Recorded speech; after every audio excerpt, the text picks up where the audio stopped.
Entre 1899 y 1920, Bolivia vivió una de sus transformaciones más profundas.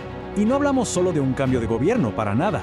Fue un proyecto súper ambicioso para construir literalmente una nación moderna desde sus cimientos. Vamos a explorar juntos cómo se forjó la Bolivia del siglo XX. Y bueno, aquí tenemos algunos de los rostros de esa transformación.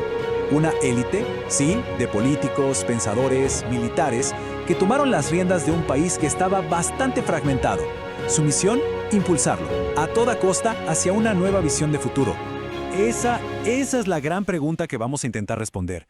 O sea, ¿cómo se toma una filosofía política, una idea, y se convierte en algo tan tangible como kilómetros de vías de tren, escuelas nuevas y todo un sistema económico renovado?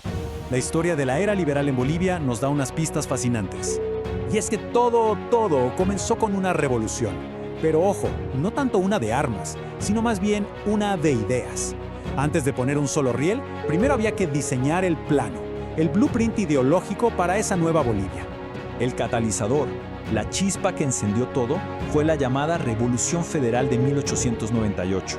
Este conflicto fue clave porque puso fin a décadas y décadas de gobierno conservador y de repente le abrió la puerta a una generación de líderes con un proyecto radicalmente diferente. Fue justo ahí cuando la balanza del poder cambió para siempre. Ahora, ¿qué significaba exactamente ser liberal en la Bolivia de principios del siglo XX? Su gran meta era forjar una identidad nacional, una que fuera unificada a partir de un montón de regiones que estaban súper aisladas. Y para lograrlo, su visión era integral. Por un lado, garantizar libertades individuales y por el otro, modernizar el Estado de arriba a abajo. Y miren, la propia voz del fundador del partido, Eliodoro Camacho, lo resume a la perfección. Él habla de derechos individuales, claro, pero fíjense en este punto clave: instrucción obligatoria para el pueblo. Esto no eran solo palabras bonitas, eran los cimientos de la nueva república. La educación, por primera vez, se convertía en una verdadera prioridad de Estado. Con las ideas ya bien claras, pues llegó el momento de la acción. Ahora vamos a ver quiénes fueron esos arquitectos que tomaron ese plano ideológico y lo convirtieron en obras, que de hecho cambiaron la cara de Bolivia.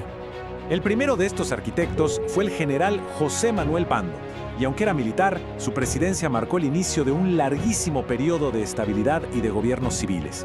Fue él quien puso en marcha los primeros grandes proyectos para modernizar el país.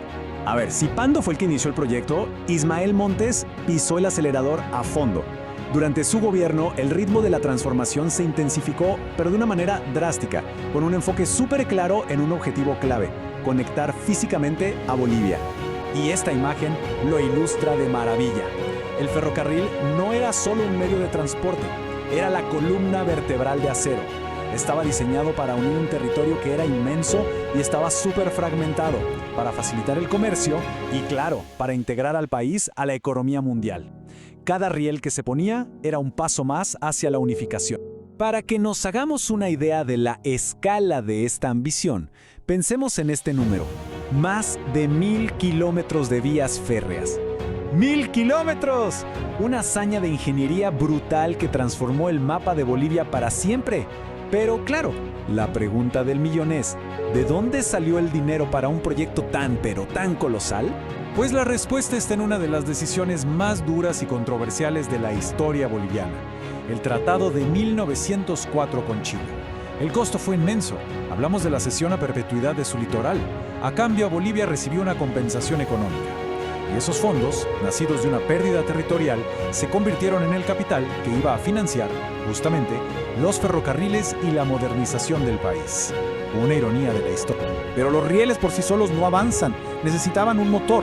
Y ese motor tenía dos componentes clave: una economía que fuera robusta y un pilar social fundamental: la educación. Y la economía boliviana despegó. Impulsada por la demanda mundial de estaño y de goma, y con políticas que trajeron capital extranjero, el país por fin logró tener finanzas saneadas. La creación del Banco de la Nación en 1911 fue un paso crucial, porque centralizó la economía y proyectó una imagen de estabilidad que era, francamente, impensable solo una década atrás. Pero el progreso no era solo económico. Esta imagen de la Escuela Nacional de Maestros de Sucre es el símbolo de la otra gran apuesta liberal: la educación. La idea era muy simple: para construir una nación moderna se necesitaban ciudadanos modernos, y para eso había que formarlos.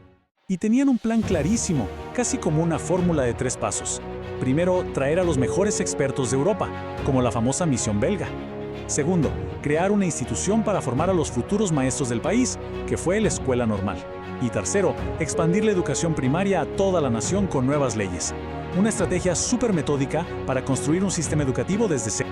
Así que, después de 2 décadas de este proyecto tan intenso, la pregunta es, ¿cuál fue el resultado?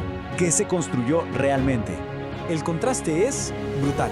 En solo 20 años, Bolivia pasó de ser un país inestable y aislado a tener las bases de un Estado moderno.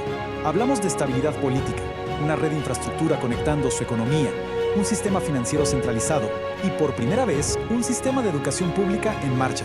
El cambio fue enorme.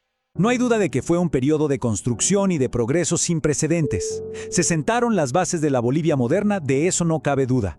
Pero la pregunta que queda flotando en el aire, y que además definiría los conflictos del futuro, es esta. ¿Fue un proyecto que incluyó a toda la sociedad boliviana o fue en realidad el gran salto adelante de una élite para una élite?